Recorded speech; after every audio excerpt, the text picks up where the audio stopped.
All right, we have no other than Kelsey Pistol Mitchell live on the Sue Bird podcast, I believe Bird's Eye View, and she's addressing what it's like being Caitlin Clark's teammate, the fit on the floor. How are you fitting on the floor? Is this something that can work going forward? And you have to understand, we are walking into this in defense mode. I'm sorry, Kelsey. We rocked with you, but Stephanie White has drawn a line in the sand, and you know what side we are standing on. It's as simple as that. Stephanie White has clearly ruined this dynamic duo that was. Kelsey Mitchell dropped a bombshell, declaring Caitlin Clark's arrival meant wherever she go, it's her show. She bluntly stated everyone else, including herself, had to find a role. This wasn't just a casual observation, it was a stark, undeniable truth about the power dynamic. A savage reality check delivered with surgical precision. The silence in the room was deafening as fans absorbed the true meaning behind her words, realizing the unspoken tension simmering beneath the surface. This single revelation rewrote the narrative for the Indiana Fever, sparking an immediate firestorm of speculation about the future of their highly touted duo. So Kelsey Mitchell and Caitlin Clark has been probably the best backcourt in the WNBA for the last 2 years. When they were playing on the floor this season, they were the best backcourt in the WNBA. I don't think there's really a comparison. Maybe Courtney Williams and Kayla McBride, based on last season, but they're not better than Caitlin Clark and Kelsey Mitchell. Let's just call a spade a spade. They're not better than them. But at the end of the day, we do have to talk about just, is their fit the greatest? Is their fit not the greatest? And they're conversations that we're going to be having for years. Like, they are conversations. Mitchell revealed her personal discussions with the Fever organization, confirming the chaotic adjustment period wasn't just on the players. She stated, "We all should have adjusted throughout the organization," implying a profound lack of preparation at the highest levels for the biggest star in women's sports. This admission laid bare the systemic challenges facing the team, suggesting an organizational failure to adequately integrate Clark, leaving players like Mitchell to navigate the upheaval on their own. It was a clear indictment without a direct accusation, painting a picture of mismanaged expectations. Line in the sand, and you know what side we are standing on. It's as simple as that. Stephanie White has clearly ruined this dynamic duo that was the most exciting thing to watch in women's basketball, period. When she keeps doing things like Kelsey Mitchell was the number one priority last summer, she's the number one priority this summer. When she keep doing stuff like, you doing it too much, you doing too much. Stephanie White is the one who said she's building the team around Kelsey Mitchell. All right, well, if you're doing that, then we need to go elsewhere. So I'm interested to see what you're going to have to say. We got Kelsey Mitchell exposing the truth on what she feels it's like. The Batman and Robin analogy wasn't just a quip, it was a clear demand for understanding. Mitchell articulated that with Clark as Batman, others had to figure out if they were Robin or something else entirely. This wasn't about ego, it was about defining roles in a completely reshaped landscape. Her words cut through the noise, exposing the fundamental challenge of integrating a generational talent without a clear roadmap and forcing a direct confrontation with who holds the spotlight. This brutal honesty from a seasoned veteran revealed the true cost of unpreparedness. Mitchell wants to score. She will score in any way. On the ball, off the ball, spot up shooting, ISO, taking smart, efficient shots, taking dumb shots in transition. She is a gunner.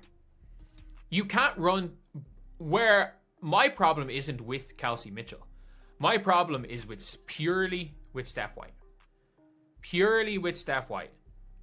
Because I think Steph White is kind of allowing Kelsey Mitchell, especially when, like, you have to play a certain way to accommodate Kelsey Mitchell and Caitlin Clark, and to do that, the interview unearthed a critical detail. Kelsey Mitchell actually consulted with the Fever ownership and higher-ups about the inevitable adjustments Clark's arrival would demand. This wasn't a player reacting after the fact. This was foresight. It suggested the organization was fully aware of the potential upheaval yet seemingly failed to implement a coherent strategy. Mitchell's proactive stance highlighted a profound disconnect between player awareness and organizational execution, leaving everyone to wonder why these warnings weren't heeded more effectively.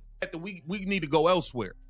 So I'm interested to see what you're going to have to say. We got Kelsey Mitchell exposing the truth on what she feels it's like being in a tandem with Caitlin Clark, her presence in the locker room and on the floor. Let's take a look. Welcome to Keep the Vision. Make sure you like, comment, subscribe, share the channel, hit that bell notification, hype the video as always. Let's not play no games. Let's not waste no time. Kelsey, I just want you to know, be careful because we are in defense mode and it's not our fault. It's not our fault. The coach you love, Stephanie White, has put us in. Commentators quickly shifted the blame, pointing fingers squarely at Coach Stephanie White. The accusation was damning. White had actively sabotaged the potential dynamic duo by declaring Kelsey Mitchell the #1 priority for team building. This strategic misstep, critics argued, created an artificial hierarchy that undermined Clark's natural leadership and the necessary team cohesion. It painted White as the architect of the Fever's internal struggles, directly threatening the on-court chemistry between the two superstar guards. Caitlin Clark. From an organizational level, they didn't prepare for Caitlin Clark. They knew they were getting Caitlin Clark for literally 5 months before a draft.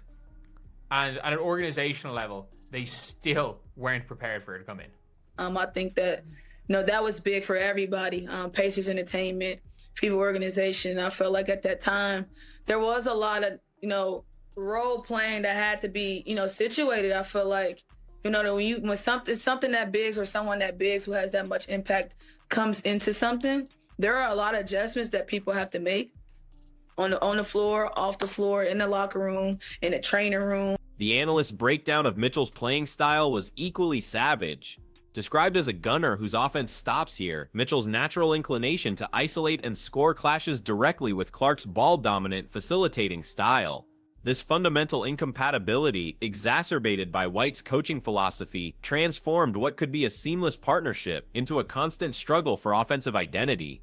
The raw truth about their on-court fit wasn't personal animosity, but a clash of basketball philosophies, leaving fans questioning if this duo could ever truly coexist. I think that in a short, yeah. I think naturally, yes, because of the society, the social media, and how bad, people take to social media and abuse it for in the wrong realm of light. And so I think that's one part of it. But I also think that it was an adjustment period. And I talked to, the Fever organization about this. It's like I think it was an adjustment period that, we all should have adjusted to throughout the course of the organization. I think that, that was big for everybody. Pacers Entertainment, Fever organization. I felt like at that time, there was a lot of, Yeah, there has to. Yet there was a fleeting glimpse of magic. Post-Olympic break, Clark and Mitchell had been peanut butter and jelly, a magical and seamless fit where both scored over 20 points, dished assists, and grabbed rebounds.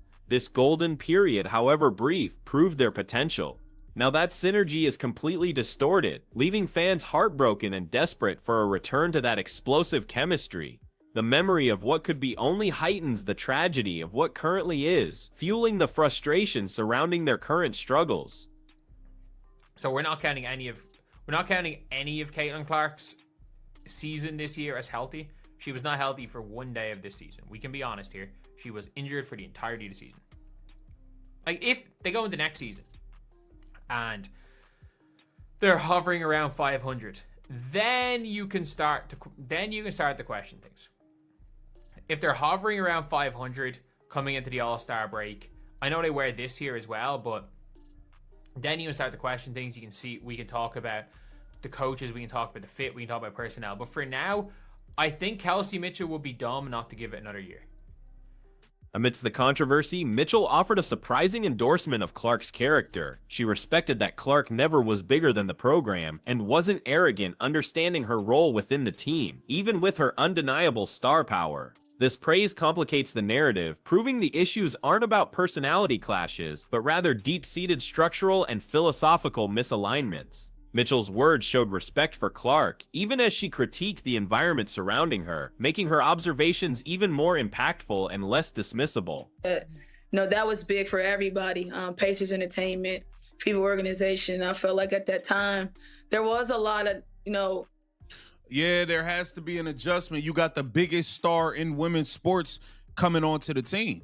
And it's now, and wherever she go, it's her show. So everybody got to find a role. Batman is there.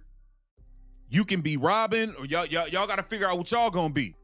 It's as simple as that. But obviously, there's a huge adjustment when Caitlin Clark joins the team. It sounds like Kelsey Mitchell had conversations with the ownership or the higher ups about what was about to take. The blunt truth emerged. Clark now needs to assert her power. The time for humility is over. The expectation from analysts is clear. Clark must take a stand, declare, "This is my show. You in or you out," directly challenging coaches, players, and even the organization. This isn't just about winning games. It's about reclaiming her narrative and establishing an undeniable hierarchy that should have been in place from day one. The pressure on Clark just intensified, demanding a decisive move to solidify her rightful position. I know they wear this here as well, but then you can start to question things. You can see, we can talk about the coaches, we can talk about the fit, we can talk about personnel. But for now, I think Kelsey Mitchell would be dumb not to give it another year. She'd be dumb. She's going to get cored, so it's a 1-year deal anyway. I think Kelsey Mitchell, I like Kelsey Mitchell. I think she's smart. She knows what's best for her career. And I think even if she thinks what's best for her career is outside Indiana, she would be incredibly stupid to not just stall 1 year. To not go get cored and give it one more go, because maybe it does work out. Like, it wasn't like she was. This demand for Clark to assert her power isn't a new idea. Commentators argued she should have already taken control the moment Stephanie White declared her intentions to build the team around Kelsey Mitchell. That statement, they believe, was the definitive moment when Clark should have drawn a line in the sand. Her perceived inaction then has led to the current disarray, highlighting a crucial missed opportunity for Clark to establish her dominance early on, setting the stage for ongoing internal power struggles. You know what I'm saying? It was like butter on toast. It was magical. It was magical. Like, it was a seamless fit. You were scoring 20-some a night. She's scoring 20-some a night, getting 10, 12 assists, 8 rebounds. Like, y'all putting on shows, scoring 100-plus points every single game. Like, it was must-see TV. And now it seems like it has been completely distorted. She never was bigger than the program. I don't know if that makes sense, but like, it wasn't like she wasn't trying to take over. It wasn't. I don't know how to explain that. You know what I'm trying to say, though? Yeah, no, I know what you're trying to say. It's like she knows who she is. A critical factor often overlooked, Clark's entire season has been plagued by injury. The true capabilities of the Clark-Mitchell duo and the effectiveness of any system haven't been tested with a fully healthy Clark. This revelation throws a wrench into immediate judgments, suggesting that criticisms of their fit might be premature. The analyst insists her season shouldn't count as healthy, meaning the full potential remains untapped, adding a layer of tragic irony to the current turmoil. Kelsey Mitchell, we've always said it. And by the way, she stopped the dribble, sidestep, long twos last year in the playoffs. She didn't do that. It was a lot of dribble into 3-point shots, but they needed that. Like, they needed Kelsey to take bad shots in the playoffs. But for a lot of last season and a lot of season before, Kelsey Mitchell's natural instinct, her instinct is to do dumb shit, but she's not dumb, if you get me. Like, when Kelsey Mitchell thinks about making her cuts, when she thinks about how she's playing, she is an incredibly smart player. Her instinct is to take long twos, because obviously that's the way she's played. Like, it's not like anyone who's played ball knows that there's a difference between the looming specter of Kelsey Mitchell leaving Indiana adds another layer of drama. An analyst provocatively stated Mitchell would be incredibly stupid not to give the Fever one more year, hinting at her potential departure if the situation doesn't improve. This isn't just a comment, it's a direct challenge, implying that if the team's dynamics remain dysfunctional, Mitchell's long-term future in Indiana is far from secure. This speculation directly feeds the tension around the title's leaving Indiana premise, making every future game a referendum. But I think now we are at a point where Caitlin does need to start doing some of the things you said she don't do, like asserting her power. She needs to start taking a stand and making everybody understand, yo, this is my show. This is how things are going to go. You in or you out. And that goes for coaches, players, everybody. I think we are starting to get to that point. We are, forget starting. Once Stephanie White went and said what she said about building a team around you, oh yeah, Caitlin Clark should have already started asserting her power right then and there. No question about it. The deep dive into Mitchell's two versions of play was illuminating. There's the instinctual dumb stat player who defaults to long twos in isolation, and the incredibly smart off-ball specialist. The challenge lies in suppressing the former to unleash the latter. The analyst argued that if Kelsey consistently played off-ball, utilizing her intelligence, she could easily lead the league in scoring next year, proving the issue isn't talent but system and instinct, a hard truth that demands a fundamental change in approach. Off ball guard. But the problem is that Caitlin Clark's terrible off the ball, and Kelsey Mitchell sometimes overdoes it when she's on the ball. So when Kelsey Mitchell tries to be out and out scorer ISO Kelsey, Caitlin doesn't complement that, and that doesn't complement Caitlin. When Kelsey is the off the ball specialist, she could average 20. She could lead the league in scoring next year. I'm not joking when I say that. She could lead the league in scoring, while Caitlin averages 11 assists a game. It's not impossible. Compliment AB, and so like Definitely the one AB. thing I love about Caitlin too is that we all love basketball the same way. We all have our different styles of way of Caitlin Clark, in her interactions with teammates, was described as a kid in a candy store, a live light whose passion for basketball remained unwavering even through injuries. This genuine love for the game and her unassertive locker room presence earned Mitchell's profound respect. It underscores that despite the team's struggles and the need for her to assert leadership, Clark's core character is rooted in pure basketball joy, making the current organizational friction even more frustrating for fans who see her undeniable passion. She is, but in a good way. She's a live light. And she her personality shows in her game, and it's dope for her.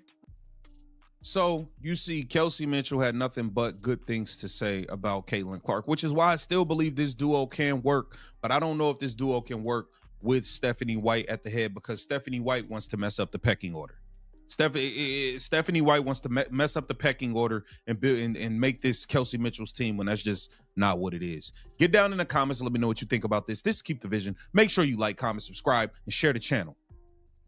Crucially, the analysts emphasized that despite the on-court fit challenges and coaching issues, both Kelsey Mitchell and Caitlin Clark want to play together. This directly refutes the popular narrative of personal animosity, often spun by casual observers. The real conflict isn't between the players themselves, but lies within the system, the coaching, and the organizational unpreparedness. This distinction clarifies that the problems are systemic, not interpersonal, adding complexity to an already volatile situation. That's one of the things you can see.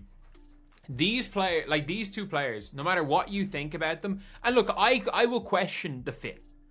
I'm going to question the fit. I'm going to question the way the system that Stephanie White's running. And I think one of the problems with this whole WNBA fandom is that everyone makes everything personal.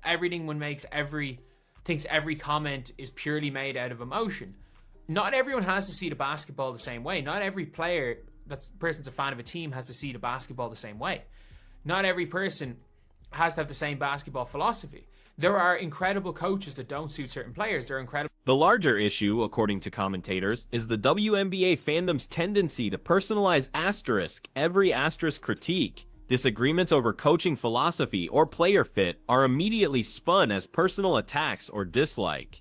This toxic environment hinders objective analysis and constructive criticism. The analyst vehemently argued that fans should be able to critique strategy and personnel without it becoming a character assassination, pleading for a more mature and nuanced discussion about the team's challenges, rather than resorting to emotional extremes. Despite all the internal turmoil and external pressure, there's a strong belief that Mitchell and Clark are near certainty to play together next season. This commitment, regardless of fan speculation or organizational hiccups, places immense pressure on the team to finally make it work. The analyst even set a benchmark if they're still hovering around .500 by the All-Star break next year. Then questions about coaches, fit, and personnel become fully legitimate. Until then, hope for their undeniable potential remains, albeit cautiously. The ultimate takeaway from Kelsey Mitchell's candid revelations is clear. The Indiana Fever is teetering on a precipice. Her blunt assessment of the adjustment period, the Batman and Robin dynamic, and the undeniable need for Caitlin Clark to assert control has laid bare the organizational failures and coaching controversies that threaten to derail a historic partnership. The coming season isn't just about wins and losses, it's a make or break moment that will determine if this explosive duo can overcome systemic challenges, or if these savage truths will ultimately lead to a dramatic and heartbreaking separation.